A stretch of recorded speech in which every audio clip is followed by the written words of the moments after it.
अदालत ने बानी पीटीआई इमरान खान की जमानत की दरख्वास्त पर वीडियो लिंक के जरिए आइंदा समात पर हाजिरी का हुक्म दे दिया। District and session court Islamabad में बानी पीटीआई की 6 और बुशरा बीबी की एक दरख्वास्त जमानत पर एडिशनल डिस्ट्रिक्ट एंड सेशन जज ताहिर अब्बास परा ने समात की।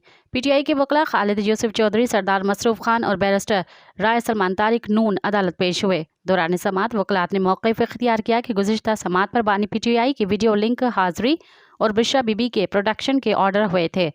अदालत बानी पीटीआई और बुशरा बीबी की अदालत पेशी से मुतल्लिक़ अहकामात पर अमल दरामद कराए। अदालत ने बानी पीटीआई और बुशरा बीबी की वीडियो लिंक पर हाजिरी कराने का हुक्म देते हुए कहा कि सुपरिटेंडेंट अटियाला जेल मुल्ज़मान की वीडियो लिंक हाजिरी को यकीनी बनाए। बाद अदालत ने समात 6 मार्च तक मुलतवी कर दी। मज़ीद ख़बरन ऐं तफ़सीलात लाइ विज़िट कयो असांजी वेबसाइट www.awamiNewsHD.com ऐं ॾिसंदा रहो अवामी न्यूज़ HD।